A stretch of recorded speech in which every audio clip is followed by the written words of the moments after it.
All right, good afternoon. Thank you all for joining us for this month's MSP-Ignite Resource Network webinar. As always, we're excited to be bringing the webinar series to our members and invited guests. Before I introduce our speakers, just to go over some of the logistics and ground rules. We are recording this session. We will send you an email after the webinar with a copy of the slides and a link to the MSP-Ignite YouTube channel. You'll be able to watch this presentation as well as everything else we've produced over the last couple of years at your leisure whenever you're ready.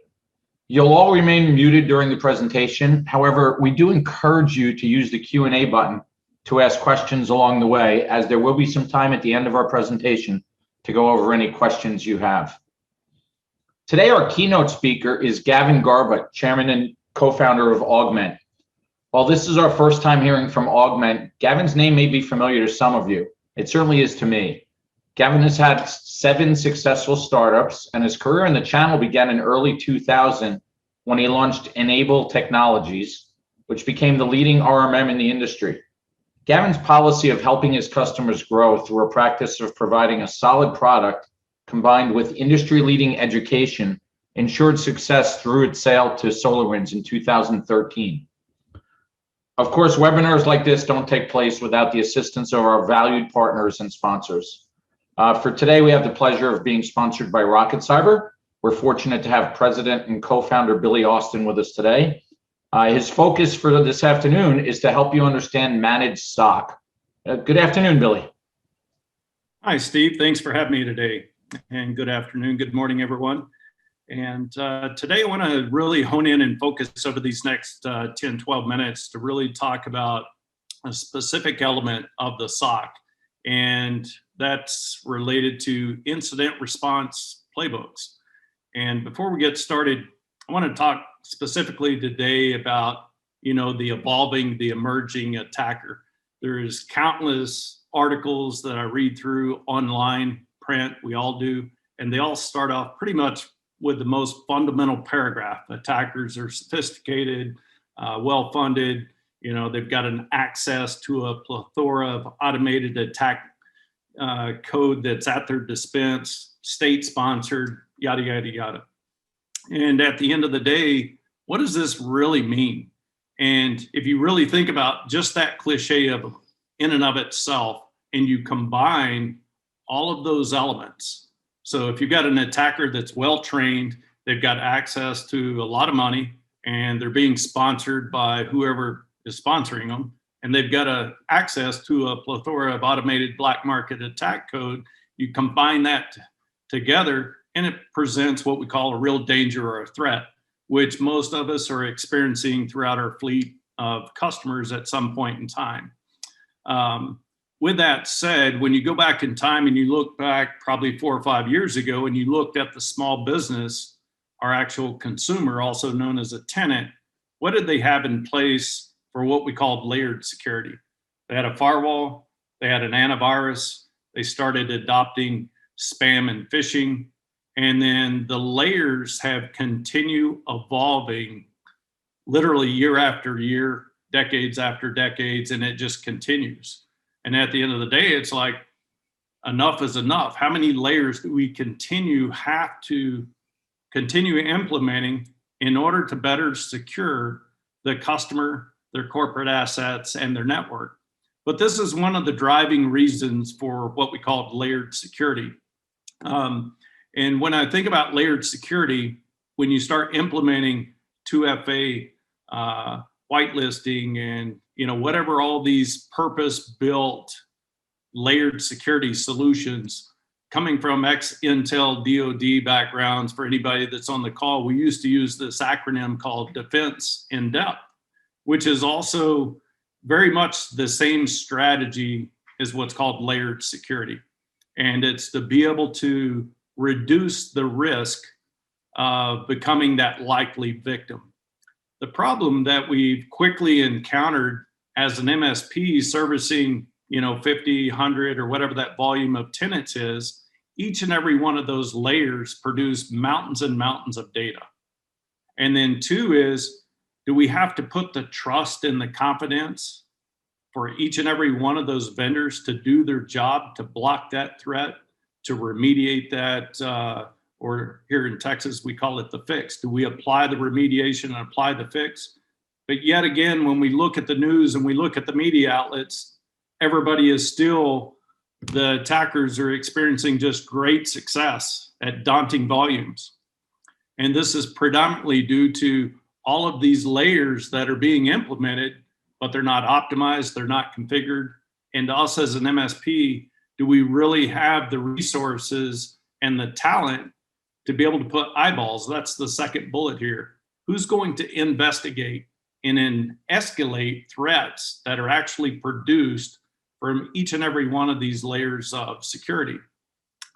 So when you think about managed SOC, or you'll also hear things as SOC as a service, now you're starting to hear acronyms like XDR. At the end of the day, it's about taking telemetry from the cloud, from the endpoint, and we can't leave the last and forgotten, the network component, even though nobody's really on that network and we're all working remotely during this time. And at the end of the day, we gather all of this threat telemetry and this data, and we have to act upon it. And we know that attackers work 24 hours a day. But what do we do as an MSP? How are we servicing our customers? Many MSPs throughout the globe may only have 3 to 5 employees, may only have 10. And at the end of the day, you've got to be able to have security operations because attackers don't stop, and you've got to have 24/7 operations. So therefore, you've seen the birth and adoption and huge growing escalation in the market of what we call SOC as a service. These little green buttons over here that I put on the right, this goes back to the fundamental things that we preach about every industry, and that's what we call people, process, and technology. So when you think about the technological aspect, you're going to hear acronyms like SIM, which is the Security Integrated Event Monitoring and Management Capability, also known as SOC platforms. What's the people aspect? That's what we call the SOC analyst, which is abbreviated for Security Operations Center analysts. Some people call them investigators or security analysts. And then how do things get fixed and remediated? So when you see some bad threat that's occurring, whose responsibility is it to deter the adversary so we don't have an unauthorized intruder again? And that's where you're going to start seeing where SOC as a service is really a group of security guys that work for you as the MSP, but it's a collaborative environment because there is no technological solution where the SOC can apply 100% of the remediation efforts. So next slide here is I want to talk about breaking down a specific threat. About 12 years ago, if you look over here, let's start on the right, it's called Cyber Kill Chain. This original framework was originated from Lockheed Martin, their forensic analysis and incident response team, and was being leveraged and implemented this framework in order to accurately respond to threat actors in campaigns that were infiltrating customer networks. As time got on, we needed to get more granular. So the curators of the well-known vulnerability feed called CVE, stands for Common Vulnerability Enumeration. Think of that as a driver's license for a vulnerability. Those same people, called MITRE, developed what's called the attack framework that includes 11 different categories here known as tactics. And in the SOC world, you're going to hear us using these acronyms called TTPs. That stands for tactic, technique, and procedure. So what you're looking at here is these are 11 tactics which can be translated as the goal of the attacker. So if I'm an attacker and I want to gain access to your network, the first tactical objective would be to gain initial access. As most of us know, an attacker doesn't stop there. They want to execute code, escalate privileges, discover other assets on the network, perform what's called pivoting or moving laterally onto other computers. And what's the end goal? I think we can all come to a conclusion today. The end goal is either A, it's encrypt the system for monetary value, also known as ransomware, or B is download some scripts to be able to exfiltrate data, which is also of monetary value. You know, back in the 90s and the early 2000s, the days of disrupting service, while it still does occur, is very rare for us to see that type of activity compared to the motive of some type of financial gain, which is almost always in the scope of any incident response that we're dealing with today. So very, very important to understand what the fundamental 11 tactical objectives are, also known as the goal. And it looks like part of my colored screen didn't come in here, but so what you're seeing is in this middle column, this is actually a live attack that I've taken from one of our playbooks that we deal with literally. I'm just looking at these attacks, and these are things that we deal with by the hour. So in this middle column here, that's the tactical goal. Over here is what's going to represent the second T, the technical operation. So think about it. People are performing what's called port scan activity to perform recon and or discovery on their object or on their targeted customer, if you will, targeted attack victim. But secondly is we have to dismiss, not really dismiss, but that gets a lower type priority. But what happens when you have what we call remote unauthorized RDP activity? So this is real world stuff we see literally by the hour. Somebody from China that authenticates to an Azure server or AWS server via RDP. And you get a lot of failed logins. But what happens when they successfully log in? Well, does it have an AV on the endpoint? Well, great. Let's leverage a trusted Windows binary called Reg Server 32, disable, leverage this trusted Windows binary to be able to evade defenses. And then what do we do to establish persistence? What does persistence mean? Persistence means that if somehow I lose my connection, that I can easily come back to this victim's machine and carry out my mission, which once again, the end result's probably going to be ransomware or the theft of data. So anyway, long story short, these are the technical operation. These are the tactical goals. And it's important to notate, while the media makes it sound like somebody clicks on a link and you automatically get ransomware. Yes, that does happen. But in the majority of the cases that we deal with throughout the day, they are multi-staged attacks.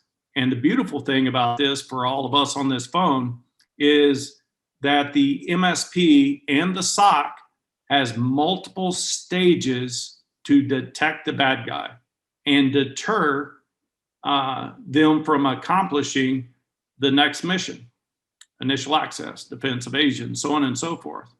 My other point on this slide is think about if you and I owned an MSP and we were not using a SOC, in order to detect the bad guy's activity over here on the first two columns, these are all the resources and technologies or access to logs and data that we would have to have access to in order to detect and monitor for such malicious activity.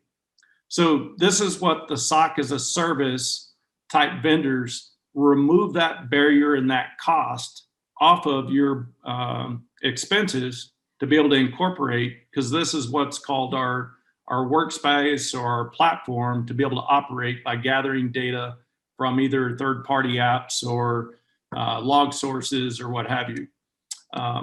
Next thing is just finishing up here on the remediation side, because this is such a crucial thing. Every customer is going to have threat data, period. If it's not today, it's inevitable that either an intrusion or an intrusion attempt is right around the corner from you. The question is, what happens when that RDP victim comes up? Well, we need to be able to terminate that network connection, terminate those Windows processes, and apply threats. But quickly, my point of this whole presentation is understanding TTPs, the tactics, the techniques, and the procedures, understanding how the SOC actually come to fruition. And, I'd like to spend some more time. If you'd like to learn more about Rocket Cyber, you can hit rocketcyber.com. And as we finish this up, you'll get a copy of the slide and the recording. Right now, I'm going to turn this presentation over to Gavin. Gavin, take it away. Thanks very much for having me today. And it's super exciting to be here and talking about SaaS management. And as Steve introduced, I was the co-founder of Enable Technologies back in 2000. And the reason we started Enable was because there was no remote monitoring and management platform for value-added resellers to be able to proactively monitor and manage their environment. Crazily enough, here we are 21 years later, and there is no remote monitoring and management platform for MSPs to manage software as a service. So here we are creating a whole new opportunity for managed service providers to expand their service offering from traditional device management and monitoring to get into the application layer and SaaS management. So I'm co-founder and chairman. My partner, Derek Belair, is the CEO, and Derek was actually our first employee at Enable Technologies back in 2000, and was VP of Marketing and Business Development, and continued on with SolarWinds MSP until we founded Augment together in 2019. So we're very excited. We think this is a terrific opportunity for modern MSPs to expand their service offering. And I'll talk to you a little bit about the industry and where we see things going, and then talk about literally the 7 steps to building a managed SaaS service practice. So we'll try and keep this nice and concise. We'll have a Q&A at the end. And then also we have a crazy freemium program for the MSP-Ignite members. So stay tuned for that at the end of the presentation. So I think we're all aware of SaaS, and SaaS is basically eating the world. It's the fastest growing segment of IT. According to Gartner, it's growing 36% over the next 2 years. And 93% of CEOs have either adopted or are planning to adopt SaaS. And this is an interesting point in itself, because it also indicates the amount of change. People are going in and out of applications very quickly, trying to understand what's the right stack to optimize their corporate performance and their employees' happiness and performance. And that means there's a lot of churn and turnover. And to that point, 30% of SaaS spend is wasted either in unused license, duplicate licenses, or products that were bought or not in use anymore. And it's suggested by everybody that 33% of security attacks are going to happen at that shadow IT layer. But even outside, even in the approved applications, the number of attacks that are happening, as Bill was just mentioning, is growing exponentially. As IT moves to the cloud, so do the hackers. So this is a very interesting part of our customers' issues and an opportunity for managed service providers. I have a really strong view personally, and I always have, that I want to understand what's best for the end customer. And what we're seeing is that the end customers are adopting SaaS because they want to improve employees' performance and the business's performance, and they want to be competitive. But they're doing it at such a fast rate that they're not adopting a lot of controls. So it's a bit of a Wild West. Everybody is adopting SaaS, and this in itself creates a massive opportunity for managed service providers. And we'll be looking specifically at what some of those opportunities are.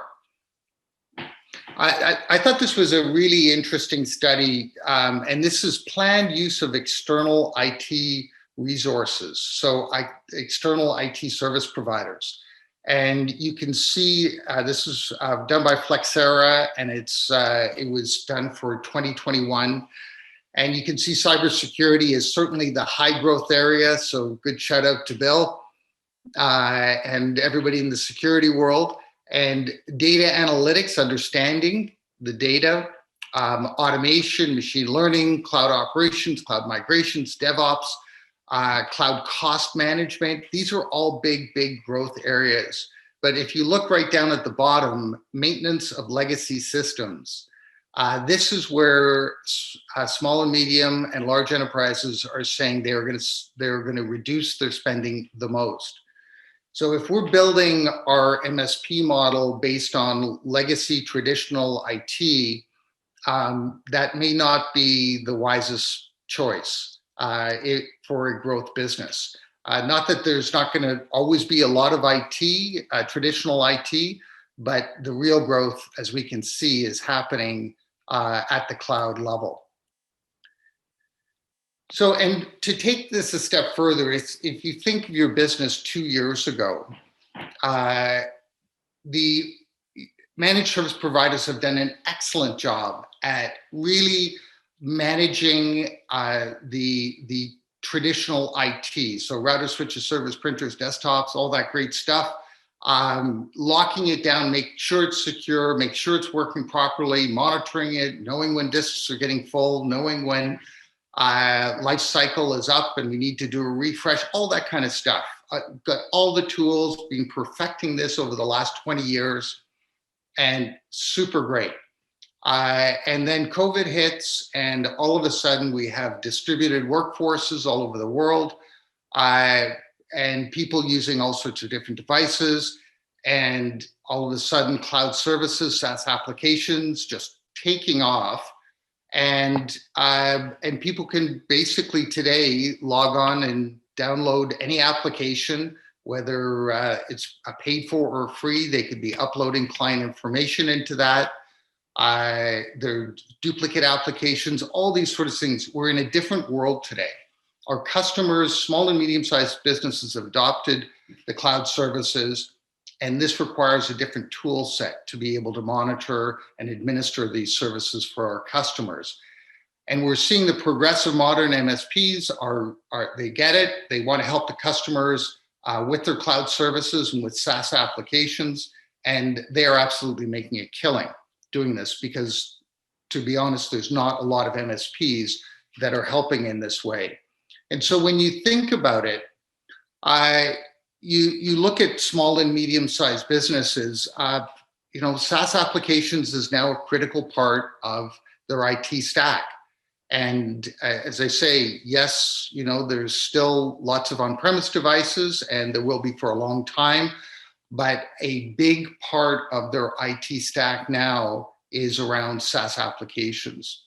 And what I say to business owners is, think about, as IT is moving to the cloud faster and faster, and I'm sure you're all hearing this from your customers on a daily basis, but what will your business look like in 2 to 5 years? So understanding what you did 2 years ago, and what do you think your managed service practice will look like in 2 to 5 years, and what services will you be delivering? And that's an exercise I would recommend everybody just take a pen and paper tonight and just write down, what do you think the top 10 services are that you're going to be delivering to your customers in 2 to 5 years, and start planning for that. So just to illustrate this a little further, if you went to your customers today and you asked them how many SaaS applications they have running in their organization, how much are they spending on SaaS applications, do they have duplicate applications or unused licenses in their environment, are their SaaS applications secure and compliant, And is their SaaS stack optimized to achieve their business goals and objectives? I would suggest to you that most of them wouldn't be able to answer that, but this is critical. And as a trusted advisor to the customers from an IT perspective, this is an important question to ask the customers and then to be able to provide a solution. And that's partly what we're going to be talking about.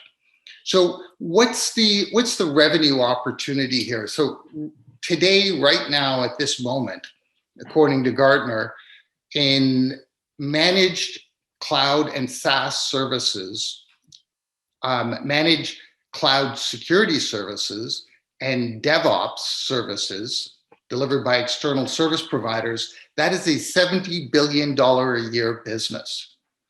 So I'm not sure how much of that you folks are doing, but I think this is a massive opportunity. And the crazy part is that it's going to go up 5 times over the next 6 years. Like, this is a massive growth part of the market. And this is just a reflection as IT moves to the cloud, the services around cloud services is going to just continue to increase. So a few managed services that we see are nice and easy for MSPs. First one is doing, just, you think of your business today, you most probably all have a remote monitoring and management platform from a vendor.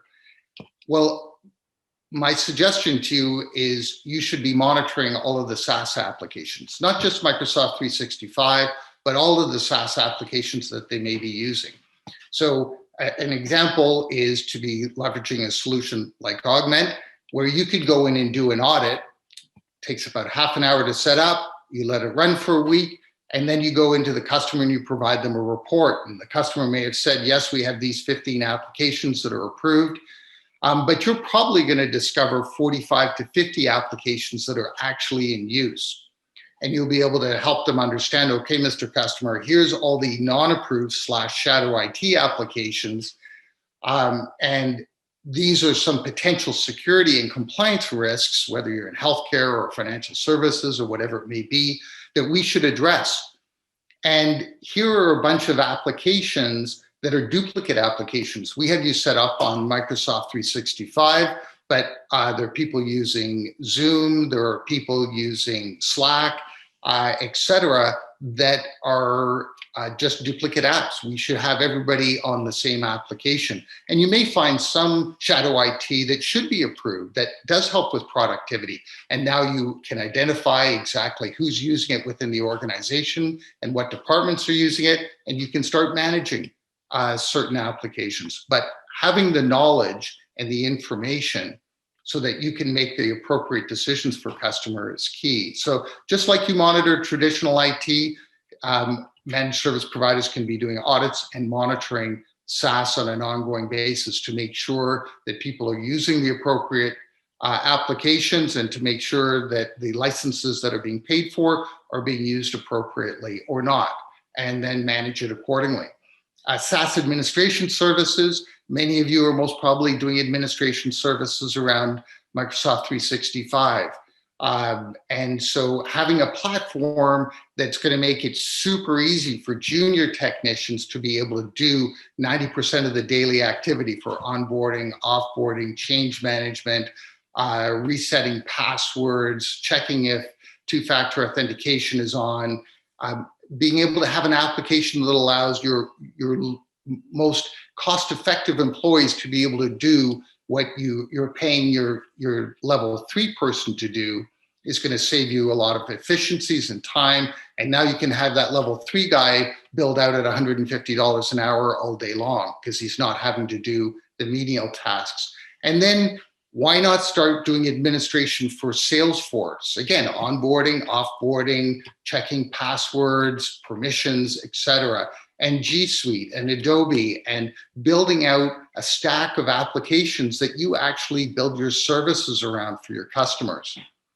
Then, of course, there's SaaS security services, being able to monitor who's using what, enforce policies, etc., and then doing cloud backup services, and SaaS Devops. SaaS Devops is super interesting to me. There's a number of managed service providers today who specialize in doing DevOps for Salesforce, as an example. And they went and they got certified. It wasn't terribly hard. And then they go into their customers and they help them optimize their reporting and charts, etc. And they charge $1,200 a day for this. Dead easy. There is huge opportunity to go in and create a whole new revenue stream around especially DevOps. Because understanding, if you're monitoring all of your customers, you know all the key applications that are using, and you can now specialize on the key applications that you see most used across your customer base. And that's where you can be building additional services and become an expert in those areas. So when we look at this is based on the old Gartner process maturity model. This goes way back, and it's kind of funny because in the old days it was about the VAR being chaotic and reactive and waiting for the customer to call to say, look, I've got a problem, can you help me? And then you jump in the truck, you run out, you see what the problem is, you jump back in the truck, go back to the office, get the part, go back and forth, and it eventually gets resolved. Then we introduced monitoring so that you could know usually before there was a problem, and you could probably fix it remotely or send the truck out with the right part right away, and the customer would be much happier, you'd be way more profitable and more effective. Well, the same concept applies with SaaS. Today, most MSPs are reactive around SaaS monitoring and SaaS management. And we want to help MSPs get to a proactive state with monitoring, and then a managed state with doing administration services and security services. So this is a journey. It's not something that has to happen all at once.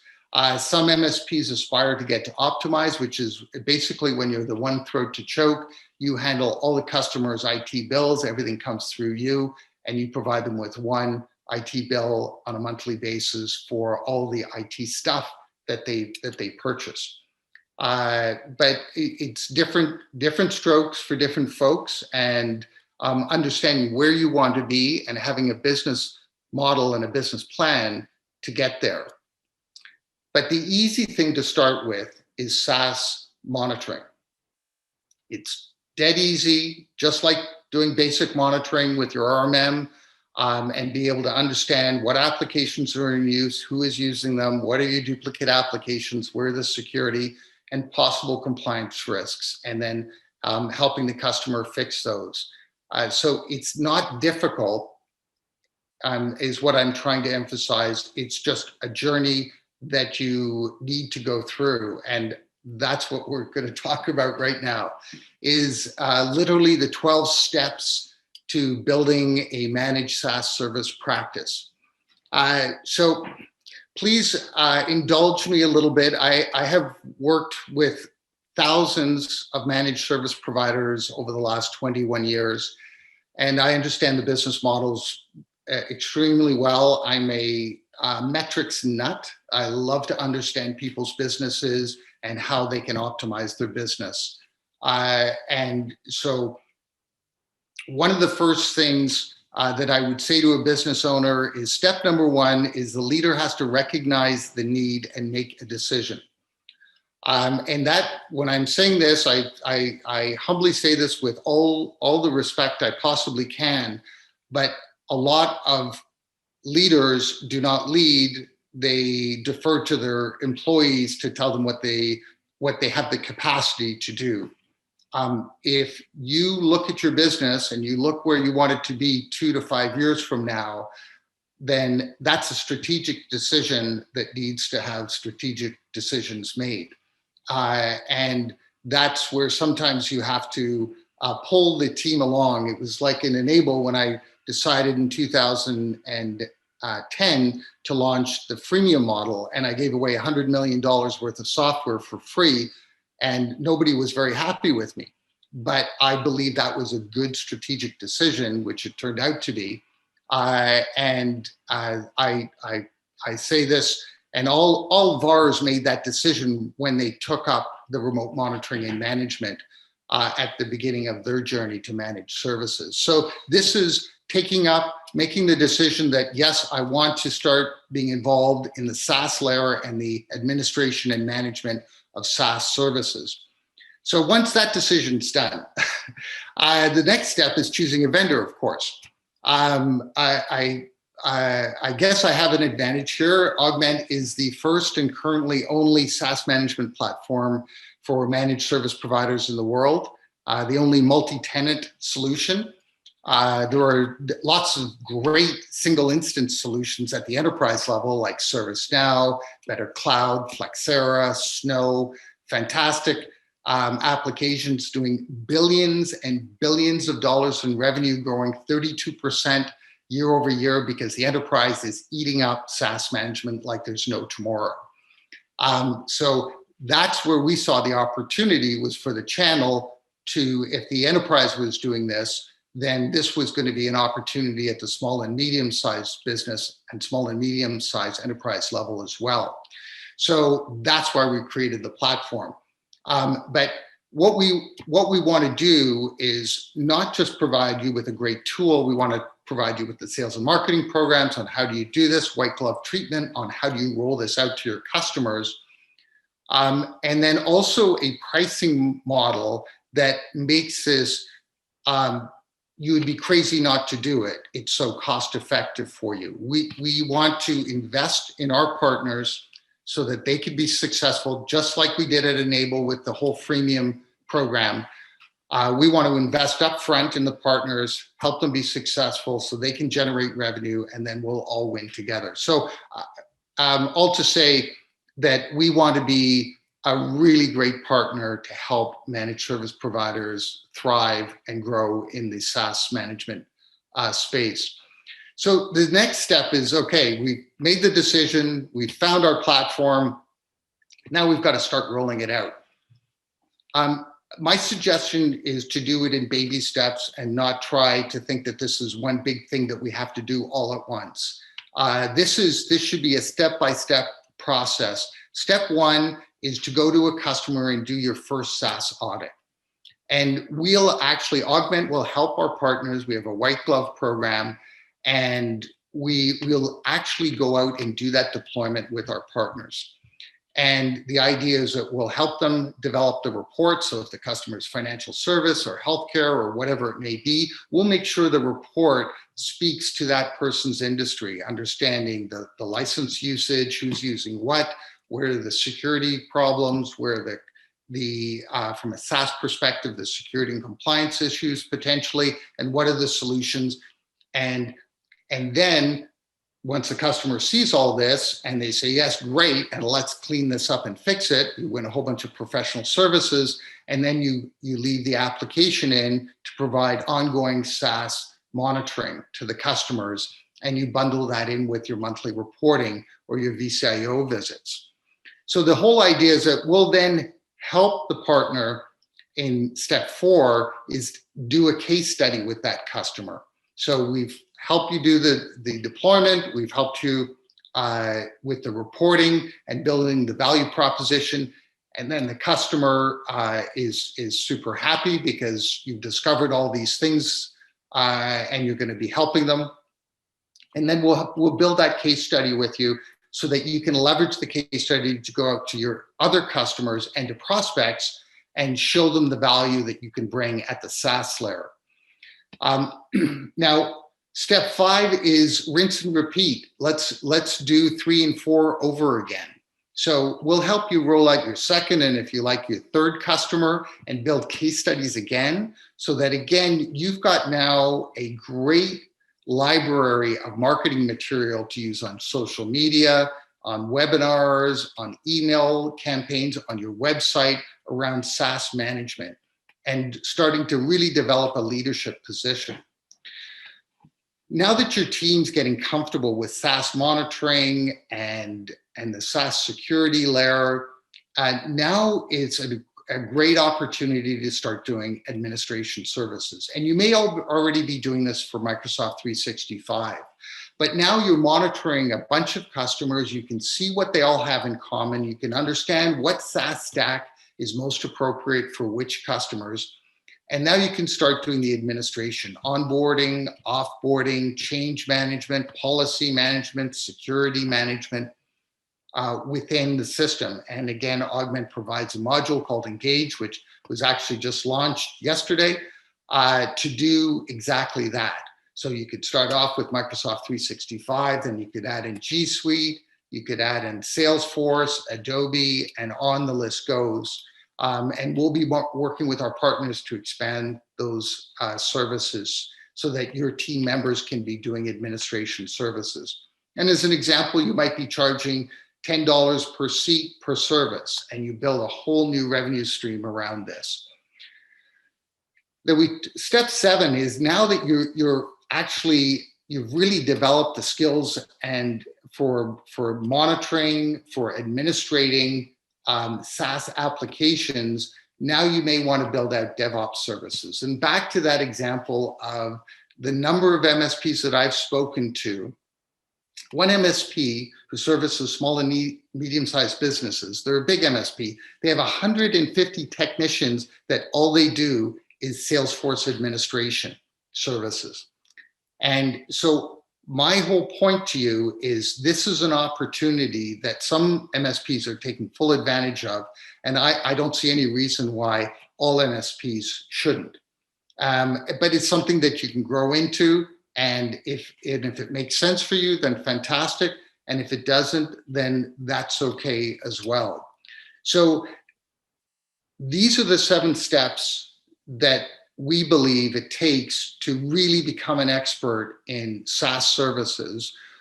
At Augment, we want to help you every step of the way to achieve this. And we know it's a journey and it should be taken in small bites. This shouldn't be a big decision. This should be a very easy little decision. And then you start building upon it over time. And what happens, this is a model that we built out based on monitoring your services. If you're charging $1 a month per seat to do monitoring, if you're charging $10 per service to do SaaS administration, if you're charging $1,200 a day to do DevOps type services, the normal contract is usually a week or 2. So these become great services. After 12 months, you should have built about $120,000 of new MRR. So $1.4 million of ARR a year of new business and highly profitable business in managed SaaS services. And by the end of 2 years, you should be up to about $250,000 a month of recurring revenues, so $3 million of highly profitable ARR business. Now, I will suggest to you that in the normal course, part of your traditional business will probably go down because I just believe that's what's going to happen in the industry at large.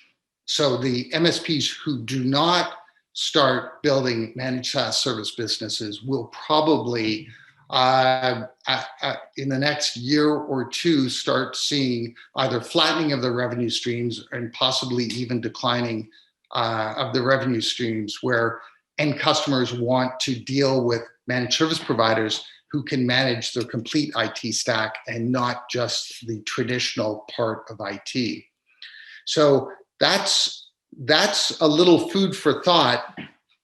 I think what's important here is at the end of this journey, this first 12 months and then on to 24 months, and I believe everything is a continuous improvement program, so we never stop learning and growing. But you'll have built industry leadership and expertise as a trusted partner for SaaS management. And there are people who are out there killing it today and leading and doing this. And then there are people who will be laggards. And just the question is, how far behind of the curve does one want to be? This is an opportunity to build significant new profitable MRR and project revenue around SaaS monitoring, management, security, optimization, DevOps services. And again, as you saw in my previous graph, this was a gradual build. This isn't a hockey stick. This isn't an all at once. This is something that you can build into your practice over time, just like initially building the managed service practice. It didn't happen overnight. It happened over time. And this is doing exactly the same thing. It's building a managed SaaS service practice to go alongside your traditional managed service practice. And what I think is particularly cool is understanding that you just like doing asset discovery and asset management of your customers' traditional IT, now you'll be doing asset monitoring and asset management of their SaaS stack. So you'll know, based on your customers, based on their industry, what are the critical applications that are most important to them. And by team, you'll be able to see who's using which applications most, so that you'll be able to help your customers understand that this stack works better than the stack that you may have, Mr. Customer, and we can help you implement and optimize that stack.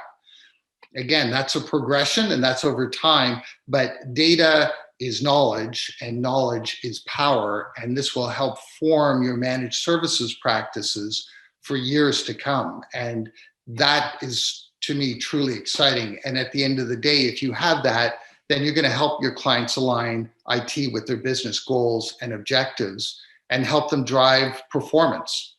And I know, as a small and medium-sized business owner, and you're all small and medium-sized business owners, that what we care about is having the right stack to help our employees be successful and to help our business be successful.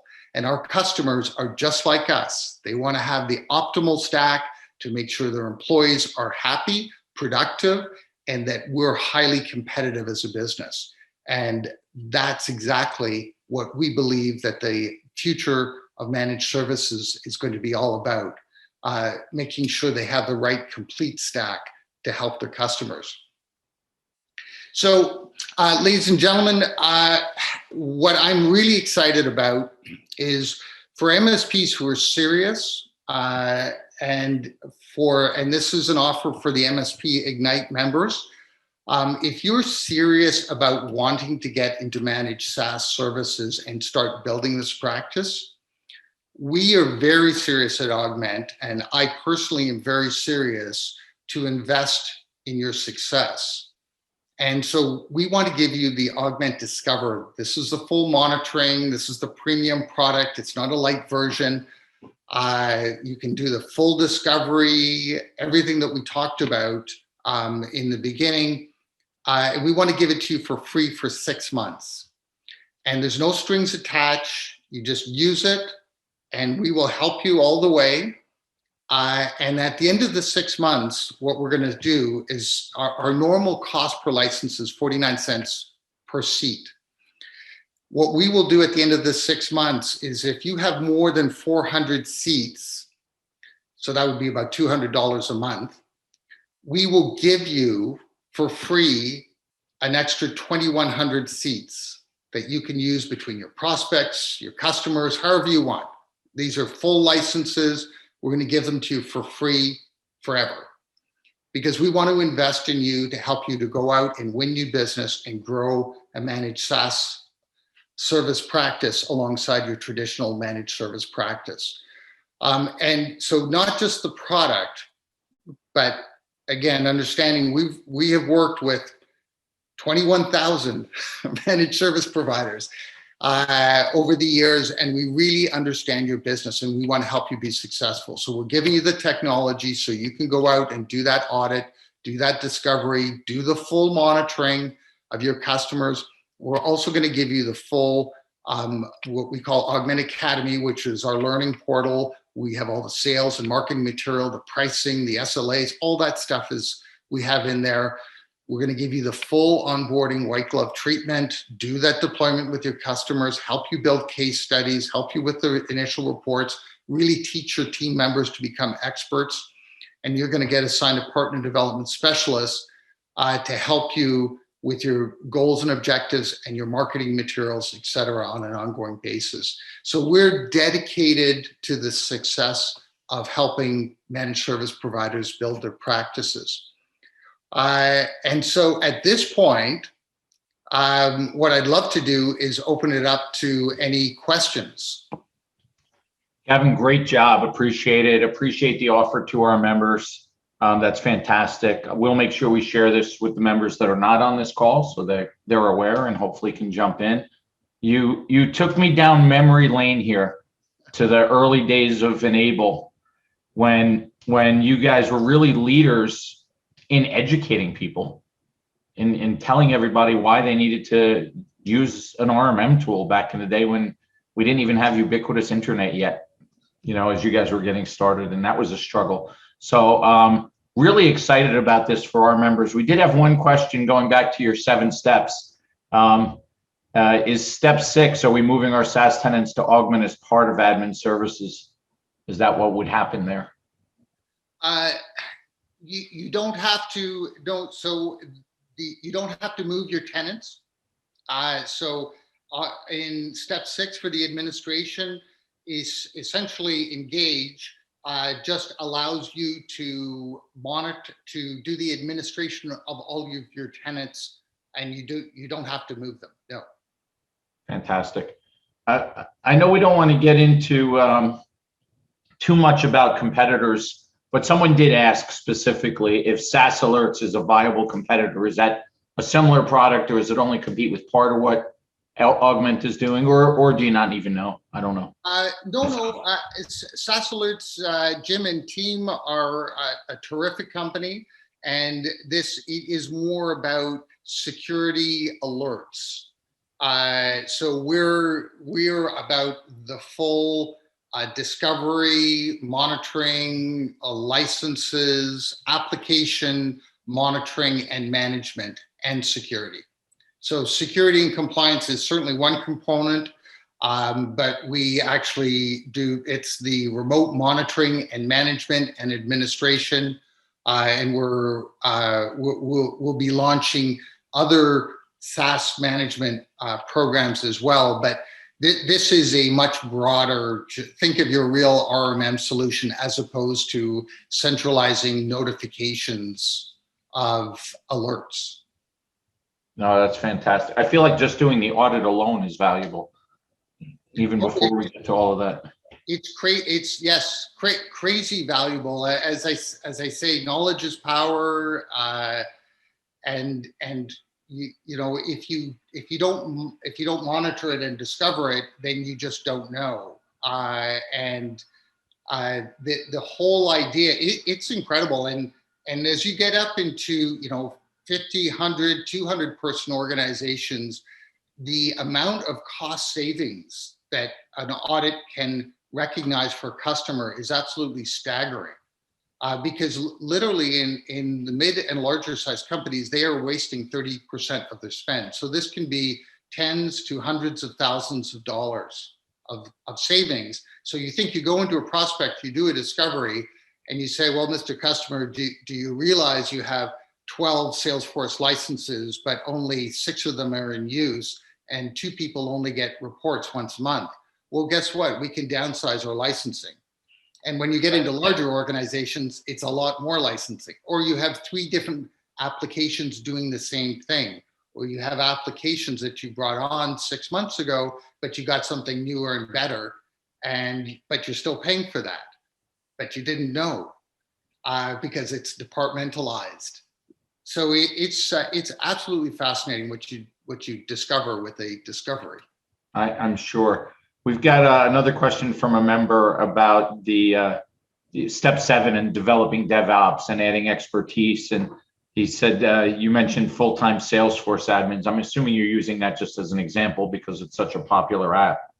Yeah, I'm absolutely using that as one example. It's certainly a premium example. Salesforce has publicly stated that they want 250,000 consulting firms doing DevOps for them. So that's how big they see the opportunity. And so that's one example. And what we'll find is, it's much like the Enable days. A traditional technician not using a technology could manage about 120 devices. we got them up with proactive monitoring and process and management. We got them up to 600 to 800 devices per technician. Now with automation and application management, we would like to get a technician over the next few years up to 2,000 to 3,000 seats per technician.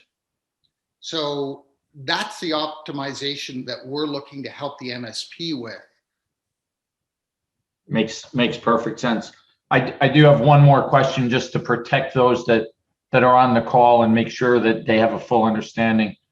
We do invite, as you know, guests onto these webinars that are not necessarily our members. They're on our mailing list, and sometimes they sign up. And while we'd love to put pressure on them to become members and improve their MSPs through membership, your offer says for MSP-Ignite members, I'm assuming that anyone that was on this webinar is eligible as well if they're not an MSP-Ignite member. Is that correct? Steve, that's up to you, my friend. Oh, then let's take it case by case. No, I'm only kidding. We will provide you with the list and say that anyone that was here or registered for this should be eligible. We'd certainly love for them to become members, but we want them to do that of their own free will and take advantage of your generous offer either way. Awesome. Well, that's great. And anybody can email me at the email below, gavin.garbutt@augment.com. And I'm happy to have a chat. We're happy to set up a demo so you can see the product. And I know you're going to like what you see. And then it's as simple, we get you going. It's very easy. And you've got 6 months to use the product with no restrictions, and we will help you all the way along this journey. Fantastic. I want you to know I learned all these years later, 20 years later, I did learn. So I followed your lead about giving away the info and educating, and that's why I said even the guests should get it. And someone just chatted and said, hey, Steve, I'm one of those. Can you reach out to me to talk about membership? So awesome. There we go. All these years later, I did learn. I want to thank everybody for attending and joining us today. Hope you found some value in this. We'd certainly love to have you as members. If you're not a member, reach out to us. All the contact info is here. Billy's contact info at Rocket Cyber, who has been a great partner of ours the last 1.5 to 2 years. And Gavin and Augment, who Augment is brand new for us, but Gavin and I go back a while to the Enable days, the early Enable days, actually. And certainly reach out to them. We will make sure you have the contact info for Augment as well for members that are already asking. Gavin, thank you for your time. Billy, thank you as well for your time. And we will see you guys all in the next one next month. Well, Steve, thank you very much for having me.